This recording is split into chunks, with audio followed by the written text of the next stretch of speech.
दिनांक 18 जून 2018 रोजी सुभाष रामचंद्र माने यांच्या नवीन घराच्या वास्तुशांतीच्या जेवणातून सुमारे 86 जणांना विषबाधा होऊन 5 जणांचा मृत्यूची दुर्दैवी घटना खालापूर तालुक्यातील महड येथे घडली होती।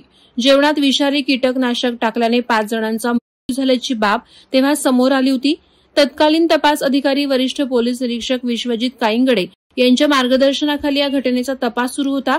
अखेर या प्रकरणात आरोपी महिला प्रज्ञा उर्फ ज्योती सुरवसे हिला जन्मठेपेची शिक्षा सुनावण्यात आली आहे। धक्कादायक बाब म्हणजे कुटुंबातील सून ज्योती हिने हे कृत्य आपल्या अपमानाचा बदला घेण्यासाठी केलं होतं। सासू, नवरा, नणंद तसंच कुटुंबातील लोक त्रास देत असल्याने ज्योतीने वास्तुशांतीच्या जेवणात असलेल्या वरणाच्या बादलीत कीटकनाशक टाकली। ज्योती सुरवसेने दिलेल्या कबुली जबाबानुसार सुरेश सुरवसे याच्याशी दुसरं लग्न झाल्यानंतर कुटुंबातील सर्वजण नेहमी तिचा अपमान आणि मानसिक छळ करत असत। ज्योतीला सावळ्या रंगावरून, तिला स्वयंपाक न येणं, तिचा पहिला विवाह मोडणं यावरून सतत हिणवत असत। याचाच राग मनात ठेवून या सर्वांना धडा शिकवण्यासाठी तिनं हे कृत्य केल्याचं कबूल केलं।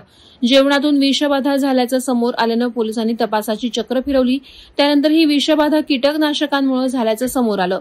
तेव्हाच ज्योती सुरवसे ही महिला तब्बल 2 ते 3 दिवसांनी रुग्णालयात उपचारासाठी गेली होती।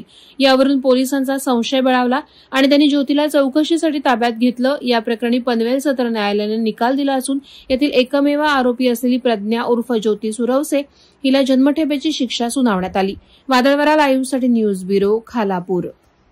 नवी मुंबई व रायगड जिल्ह्यातील ताज्या बातम्या आणि घडामोडींसाठी सबस्क्राईब करा वादळवारा लाईव्ह चॅनल आणि दाबा बेल आयकॉन।